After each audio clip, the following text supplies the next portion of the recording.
Welcome back to Vishalakshi Kannadati YouTube channel.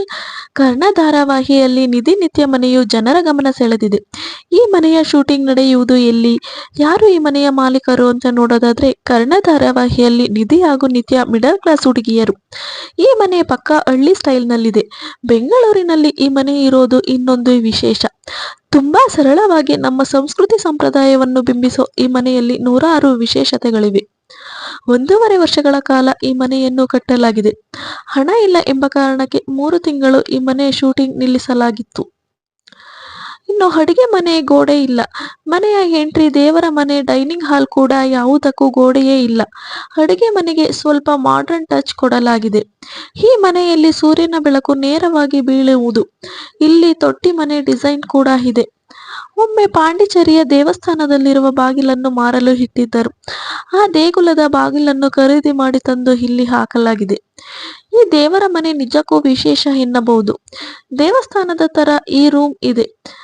ಈ ದೇವರ ಮನೆ ಮೇಲೆ ಯಾರೂ ಕೂಡ ನಡೆಯಬಾರದು, ಬೆಡ್ರೂಮ್ ಕೂಡ ಮಾಡಿಕೊಳ್ಳಬಾರದು ಅಂತ ದೇವರ ಮನೆಯ ಕೋಣೆ ತರವೇ ಕಟ್ಟಿಸಿಲ್ಲ. ಆದರೆ ಬಾಗಿಲು ಮಾತ್ರ ಇಟ್ಟಿದ್ದಾರೆ. ಪಾಂಡಿಚೇರಿಯಿಂದ ಟಿಕ್ ಹುಡ್ ತಂದು ಕೆಲವು ಬಾಗಿಲುಗಳನ್ನು ಮಾಡಲಾಗಿದೆ. ಕೆಲವೊಮ್ಮೆ ಹಳೆಯ ದೇವಸ್ಥಾನಗಳನ್ನು ಬಿಚ್ಚಲಾಗುವುದು. ಆ ದೇಗುಲದ ಬಾಗಿಲುಗಳು ವೇಸ್ಟ್ ಆಗುತ್ತವೆ. ಅಂತವನ್ನ ಖರೀದಿ ಮಾಡಿ ಈ ಮನೆಗೆ ನೀಟ್ ಆಗಿ ಹಾಕಿಕೊಡಲಾಗಿದೆ. ಈ ಮನೆಯಲ್ಲಿರುವ ಬಾಗಿಲುಗಳು, ಕಂಬಗಳು ಪ್ರತಿಯೊಂದಕ್ಕೂ ಒಂದು ಕತೆ ಇದೆ. ಅಷ್ಟೇ ಅಲ್ಲದೆ ಸುಂದರವಾದ ಉಯ್ಯಾಲೆಯನ್ನು ಕೂಡ ಇದೆ. ಅಂದಹಾಗೆ ಇದು ನಟಿ ಪದ್ಮಜರಾವ್ ಅವರ ಮನೆ. ಸದ್ಯ ಅವರು ಭಾಗ್ಯಲಕ್ಷ್ಮಿ ಧಾರಾವಾಹಿಯಲ್ಲಿ ನಟಿಸುತ್ತಿದ್ದಾರೆ. ಪದ್ಮಜರಾವ್ ಅವರ ಮನೆಯ ಗೃಹ ಪ್ರವೇಶದ ಟೈಮ್ನಲ್ಲಿ ತೆಗೆದ ಫೋಟೋ ಇದು. 20 ವರ್ಷಗಳಿಂದ ಮನೆ ಕಟ್ಟಬೇಕು ಎಂದು ಪದ್ಮಜರಾವ್ ಅಂದುಕೊಂಡಿದ್ದರು. ಅದರಂತೆ ಈ ಮನೆ ಕಟ್ಟಿ 10 ವರ್ಷ ಆಗುತ್ತಾ ಬಂತು. ನಟಿ ವೈಶಾಲಿ ಕಾಸರವಳ್ಳಿ ಅವರು ಪದ್ಮಜಾಗೆ ಮನೆ ಕಟ್ಟಲು ಸಾಕಷ್ಟು ಸಲಹೆ ನೀಡಿದ್ದರಂತೆ.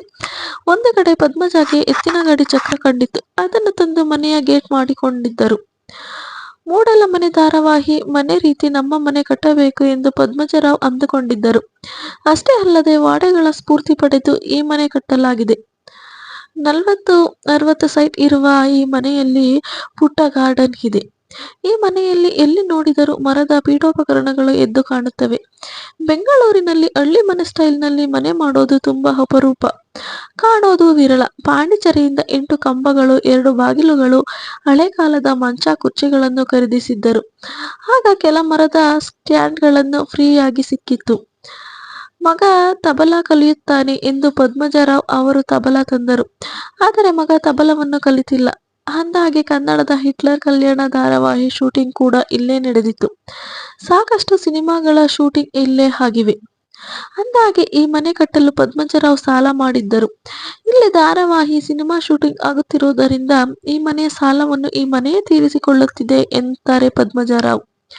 ಸೊ ಈ ವಿಡಿಯೋ ಇಷ್ಟ ಆಗಿದ್ರೆ ಲೈಕ್ ಮಾಡಿ, ಶೇರ್ ಮಾಡಿ, ಮತ್ತೆ ನಿಮ್ಮ ಅನಿಸಿಕೆ ಅಭಿಪ್ರಾಯಗಳನ್ನ ಕಮೆಂಟ್ ಮೂಲಕ ತಿಳಿಸಿ.